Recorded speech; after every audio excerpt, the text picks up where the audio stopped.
Hello, আসসালামু আলাইকুম সবাইকে। আমাদের আজকে নতুন একটা এপিসোডে এইচএসসি 25 ব্যাচের যে সকল বন্ধুরা রয়েছে তোমাদের জন্য এই ভিডিওটা খুবই গুরুত্বপূর্ণ হতে চলেছে।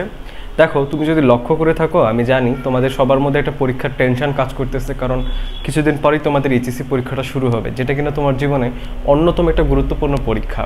কিন্তু তুমি যদি একটু কিছুদিন ধরে লক্ষ্য করি, ইউটিউবে যারা বিভিন্নভাবে প্রচার করছে, অনেকেই এই জিনিসটা প্রতিষ্ঠা করার চেষ্টা করতেছে যে তোমার পরীক্ষার আর মাত্র 40 দিন আছে বা 39 দিন আছে। গতকালকে পর্যন্ত 40 দিন বলেছে, এখন হয়তো কয়েকদিন পরে 35 দিন বলবে বা সামনে আনবে। দেখো ভাইয়া, যেই বলুক না কেন যে তোমার পরীক্ষা 40 দিন আছে, তোমার পরীক্ষার আসলে 40 দিন নাই, কোনোভাবেই নেই। কারণ কেন বলো তো? দেখো, এটা খুবই গুরুত্বপূর্ণ একটা পরীক্ষা তোমার জীবনে। তোমরা করোনা দেখেছো, তোমরা অন্যান্য সমস্যার কারণে পরীক্ষা পিছাতে দেখেছো, এবং তোমাদের মধ্যে অনেক প্রেশার কাজ করতেছে এই পরীক্ষাটা নিয়ে। তাই স্বাভাবিকভাবেই তোমাদের প্রথম পরীক্ষাটা মানে সাধারণ অন্যান্য সময় পরীক্ষার চেয়ে এই পরীক্ষাটা একটু কঠিন হওয়াটা স্বাভাবিক। তোমার কাছে প্রশ্নগুলো না পারাটা স্বাভাবিক। এবং অন্যান্য সময় আগের বছরগুলোতে যেভাবে পরীক্ষার হলগুলোর যে বাজে পরিস্থিতি ছিল বা পরিবেশ ছিল, সেই পরিবেশ কিন্তু এখন আর নাই। এখন কিন্তু স্ট্রিট গার্ড দেওয়া হচ্ছে, এবং স্ট্রিট গার্ডটাই প্রয়োজন। এতে করে তুমি নিজের প্রতি যাচাই করাটা বেশি সহজ হয়ে গেল। তোমার যতটুকু জ্ঞান আছে সেই জ্ঞান দ্বারা সর্বোচ্চ ভালো রেজাল্টটা করা সম্ভব হবে।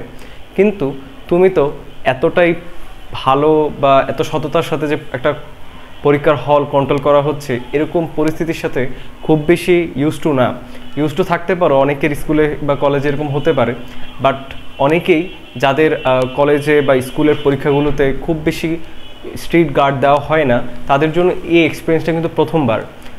তো তোমার জন্য স্বাভাবিকভাবে প্রথম পরীক্ষাটা দিতে একটু কষ্ট হয়ে যেতে পারে। তাই তোমাকে অবশ্যই খেয়াল রাখতে হবে প্রথম পরীক্ষাটা যেন অন্যান্য পরীক্ষার চেয়ে সবচেয়ে ভালো হয়। কারণ প্রথম পরীক্ষাটা যদি তোমার ভালো হয়, তাহলে অন্যান্য পরীক্ষাগুলো অটোমেটিক ভালো হয়ে যাবে। তুমি বিশ্বাস করো, এতদিন আমাদেরকে যে বলা হতো শেষ ভালো যার সব ভালো তার, এটা আসলে সঠিক না। শেষ ভালো যার তার সব কীভাবে ভালো হবে? সে সারা জীবন খারাপ কাজ করেছে, সে শেষ একটা ভালো কাজ করলে কি তার আগের সব কিছু মাফ করে দেওয়া হবে? হবে না। একইভাবে তুমি যদি সবগুলো পরীক্ষা আশানুরূপ না করে শেষের পরীক্ষাটা অনেক ভালো করলা, তোমার কি রেজাল্ট আদৌ ভালো হবে? হবে না। কিন্তু তুমি যদি প্রথম পরীক্ষাটাতে খুব ভালো রেজাল্ট করতে পারো, শুধুমাত্র এই প্রথম পরীক্ষাটা ভালো দেওয়ার কারণে বাকি প্রত্যেকটা পরীক্ষা তোমার খুব ভালো যাবে। আমার ব্যক্তিগত এইচএসসি পরীক্ষার সময় আমার প্রথম পরীক্ষাটা ভালো হয়নি, তাই বাকি পরীক্ষাগুলো আমার তেমন আশানুরূপ করতে পারিনি। যদিও আমার করতে পেরেছি, ফলাফল আসার পরে হয়তো বা মনে হয়েছে যে আচ্ছা ঠিক আছে, ভালোই তো রেজাল্ট আসলো। কিন্তু ফলাফল আসার আগ পর্যন্ত আমার মধ্যে প্রচণ্ড টেনশন কাজ করতো যে আমার পরীক্ষাটা মনে হয় ভালো হয়নি। এই সকল টেনশন নিয়ে তুমি অ্যাডমিশন কীভাবে পার করবা? অ্যাডমিশনের জন্য তুমি টেনশন ফ্রি থাকতে পারো, তাই অবশ্যই তোমাকে প্রথম পরীক্ষাটা ভালো দিতে হবে, এবং প্রথম পরীক্ষাটা ভালো দিলে বাকি পরীক্ষাগুলো ভালো হবে। এখন 40 দিনের কথাতে ব্যাক করি। এই যে 40 দিন তোমাকে প্রচার করা হচ্ছে, তোমার মাথায় ঢুকিয়ে দিচ্ছে পরীক্ষা যেদিন সেদিনই তোমার এর আগে পুরো সময়টাই তোমার হাতে রয়েছে, এমন না। তোমার প্রথম পরীক্ষার জন্য মনে রাখবা, প্রথম পরীক্ষার জন্য কমপক্ষে 5 দিন রিজার্ভ করে রাখতে হবে। বাংলা বলে আন্ডার এস্টিমেট করো না। আমি জানি তুমি সায়েন্সের স্টুডেন্ট হিসেবে বাংলা ইংলিশকে সবচেয়ে বেশি আন্ডার এস্টিমেট করেছো এবং কম পারো। তুমি কি বিশ্বাস করো, বুকে হাত দিয়ে বলতে পারবা তুমি বাংলা যতটুকু করেছো, ফিজিক্স কি ততটুকু করেছো, বা ফিজিক্স যতটুকু করেছো, বাংলা ততটুকু কিন্তু পড়ো নাই। ম্যাথ যতটুকু গুরুত্বপূর্ণ বা গুরুত্ব দিয়েছো তুমি, ততটুকু কিন্তু বাংলা বা ইংলিশ বা আইসিটিকে গুরুত্ব দাও নাই। তাই অবশ্যই বাংলা পরীক্ষাটাকে ভালো করতে হলে অ্যাটলিস্ট এতদিন যাই ভুল করেছো কিনা, এইচএসসির আগে এই 5টা দিন তোমাকে রিজার্ভ রাখতেই হবে। 5 দিন কমপক্ষে। যদি 6 দিন 7 দিন রাখতে পারো আরও অনেক ভালো হবে। তাহলে কি করতে পারো, যদি 5-6 দিনে 7 দিনের মতো সময়ের বিলাসিতাও তোমার মধ্যে থাকে, তাহলে তুমি একটা কাজ করতে পারো, তুমি বাংলার সাথে বাংলা দ্বিতীয় পত্রের কিছু পড়া আগিয়ে রাখতে পারো। এখন আমার আরেকটা প্রশ্ন, এই 5 দিন রাখলা, তাহলে অবশ্যই তোমার হাতে 40 দিন নেই, তোমার হাতে আসলে 35 দিন আছে। এটা কি মনে হচ্ছে না? কিন্তু না, এটাও সঠিক না। তোমার হাতে আসলে ভাইয়া 35 দিনও নাই। একবার চিন্তা করো, তোমার রুটিনের মধ্যে যদি তুমি তাকাও, তোমার এইচএসসি পরীক্ষার রুটিনটার মধ্যে তুমি যদি বিজ্ঞান শাখার হয়ে থাকো, তাহলে তুমি সবচাইতে বড় একটা জিনিস তোমার চোখে পড়ার কথা, সবচাইতে বেশি মিসআন্ডারস্ট্যান্ডিং একটা জিনিস, তুমি এটা এটা মেনে নেওয়া যায় না। তুমি যদি তোমার কেমিস্ট্রির রুটিনটা দেখো, দেখবে কেমিস্ট্রির প্রথম পত্র পরীক্ষা মেবি 20 জুলাই, আর একদিন গ্যাপ দিয়ে কেমিস্ট্রির সেকেন্ড পেপার পরীক্ষা। অন্যান্য পরীক্ষাগুলোতে 3 দিন 2 দিন 4 দিনও গ্যাপ করে পাবা, ইভেন কিছু পরীক্ষার আগে 5 দিনও গ্যাপ পাচ্ছ। কিন্তু তুমি এই কেমিস্ট্রি ফার্স্ট পেপার সেকেন্ড পেপারের আগে খুব বেশি গ্যাপ পাচ্ছ না। এবার তুমি নিজেকে প্রশ্ন করো, কেমিস্ট্রি কি আদৌ এত সহজ যেটার জন্য তুমি মাত্র এই 2 দিনের বা 1 দিনের গ্যাপে তুমি পুরো কেমিস্ট্রি শেষ করে ফেলতে পারবা? উত্তর হচ্ছে না, কেমিস্ট্রি এত সহজে পড়া যায় না। কেমিস্ট্রির জন্য একটু হলে সময় দিতে হয়, অ্যাটলিস্ট পরীক্ষার আগের যে প্রিপারেশনটা সেটা খুব সলিড হতে হবে। তাই তোমাকেও কেমিস্ট্রিটা তোমার মেন পরীক্ষার আগের রাত্রে যে সময়টা, বা মনে করো তোমার কেমিস্ট্রি পরীক্ষা ফার্স্ট পেপার পরীক্ষা যেদিন, তার আগের রাত্রে সময় পাচ্ছ এবং তার আগের অর্ধেক দিন তুমি সময় পাচ্ছ, এই 1.5 দিন যথেষ্ট না। এই 1.5 দিনের জন্য রাখবা শুধুমাত্র চোখ দিয়ে রিভিশনের সময়টা। আর প্র্যাকটিক্যাল ম্যাথ করে বা থিওরিটিক্যাল জিনিসপত্র পড়ার জন্য অবশ্যই পরীক্ষা শুরু হওয়ার আগেই কমপক্ষে ফার্স্ট পেপারের জন্য 2 দিন, সেকেন্ড পেপারের জন্য 2 দিন, এই 4 দিন সময় তোমাকে রিজার্ভ করে রাখতে হবে কেমিস্ট্রির জন্য। তোমার এইচএসসি পরীক্ষা শুরু হওয়ার আগেই 4 দিন সুপার ডেডিকেশনের সাথে তোমাকে কেমিস্ট্রি পড়তে হবে। বুঝতে পেরেছো? তোমার ডেডিকেশন যেন হাইস্ট লেভেলে চলে যায়। এখন প্রশ্ন হচ্ছে, অনেকে এটা প্রশ্ন করতে পারো, ভাইয়া আমি বুঝলাম যে আমি 4 দিন এই যে কেমিস্ট্রি আগে থেকে পড়ে রাখলাম, বাট আমার তো অনেক কিছু মনে নাই থাকতে পারে। দেখো, তোমার যদি একাডেমিকে পড়াশোনাটা খুব ভালো নাও হয়ে থাকে তাহলে কিন্তু এই 4 দিন যথেষ্ট না, তোমাকে বেশি সময় দিতে হবে। কিন্তু এটা তো সলিউশন না, কারণ আমার কাছে সময় হচ্ছে লিমিটেড। আমি যদি 35 দিন থেকে আরও 4 দিন মাইনাস করে ফেলি, আমি যদি 35 দিন থেকে আরও 4 দিন মাইনাস করে দিই, তাহলে আমার কাছে থাকছে আর মাত্র 31 দিন, বাট সেটাও লিমিটেড সময়। আমি তো এখান থেকে আরও বেশি সময়ের প্রাচুর্যতা আমার কাছে নেই। তাহলে আমি কিভাবে এই সময়গুলো বের করে কেমিস্ট্রির একটা ভালো সলিড প্রিপারেশন নিতে পারি? তো এখানে আমার একটা সাজেশন থাকবে, তুমি যে সকল জিনিসপত্রগুলো ভুলে যাওয়ার পসিবিলিটিস থাকে, যেমন কেমন, সাপোজ তুমি মনে করো যে ম্যাথ যেগুলো আছে, ম্যাথের স্পেশাল টাইপ যেগুলো আছে, যেগুলো একটু সাধারণ নিয়মের বাইরে গিয়ে করতে হয়, একটু ব্যতিক্রম বা এক্সেপশনাল জিনিসগুলো আছে, এক্সেপশনাল টপিকগুলো আছে, exceptional both theory both math, এই 4 দিনে করো না, এটা পরীক্ষার আগের দিন করার চেষ্টা করো।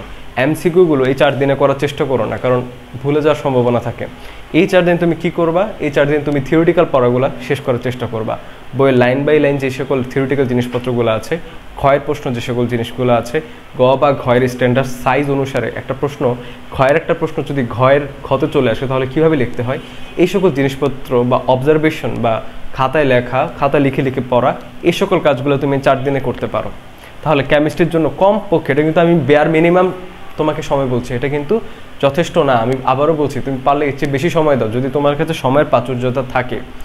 এখন আমরা ব্যাক করি এই 31 দিনে। এই 31 দিন কি তোমার কাছে ছুটি, বা এই 31 দিনকে অনেক সময় আছে? এই সময়টা তুমি কি করতে পারো? দেখো, এই 31 দিনেরকে আমি 2টা ভাগে ভাগ করতে চাবো।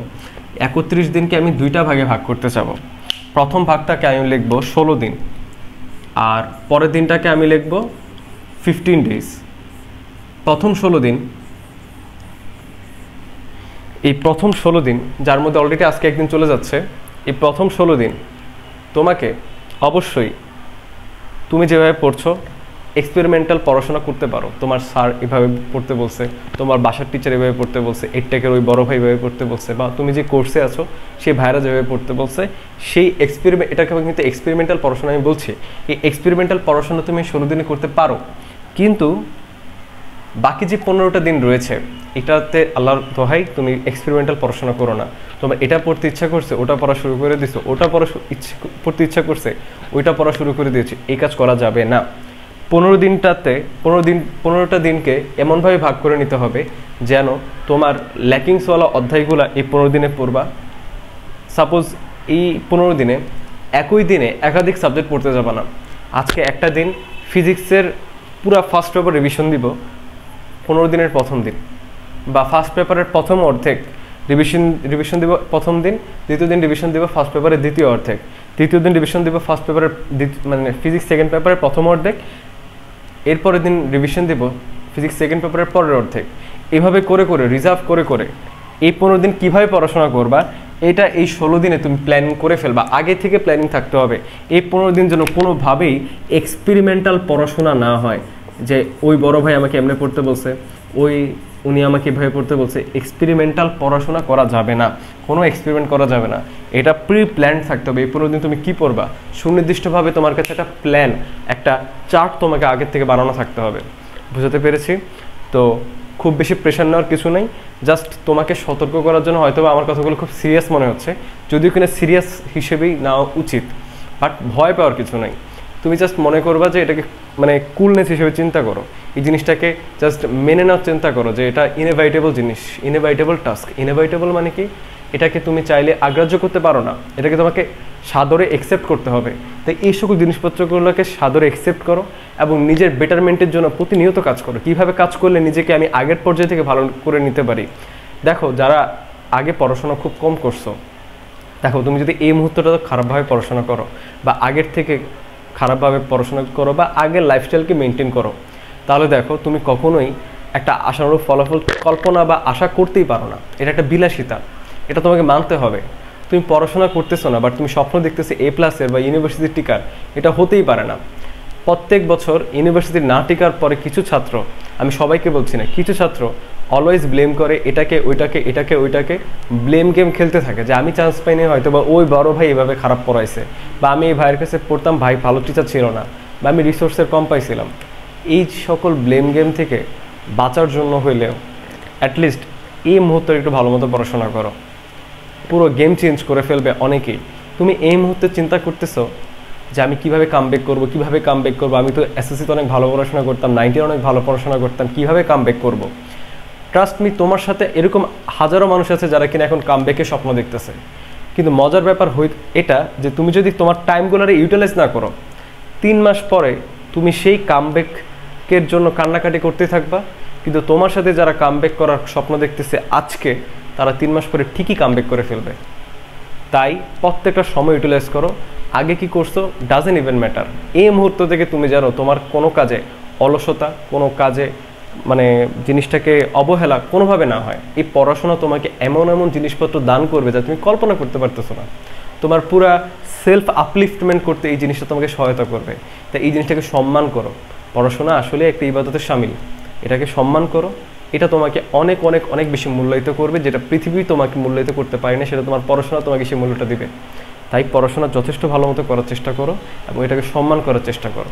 আজকে এই পর্যন্তই। কারো কোনো সাজেশন থাকলে অবশ্যই আমাকে কমেন্টে জানাতে পারো। আর ফ্রি স্প্রিংয়ের পক্ষ থেকে আমি তোমাদের সাথে সবসময় থাকবো। যে কোনো চাহিদা বা যে কোনো কিছু, কোন বিষয়ে তোমার গাইডলাইন প্রয়োজন, আমাকে অবশ্যই কমেন্টে জানাবা। যারা আমার ফেসবুক গ্রুপে আসছো তারাও তো আছোই, আর যারা ইউটিউব থেকে ভিডিওটা দেখছো অবশ্যই ডেসক্রিপশন বক্সে গিয়ে তুমি ফেসবুক গ্রুপে জয়েন করে ফেলো। সেখানে যে কোনো রিকোয়েস্ট জানার জন্য আমাকে সরাসরি যোগাযোগ করতে পারো। আজকে এই পর্যন্তই। সবাইকে ধন্যবাদ। আসসালামু আলাইকুম।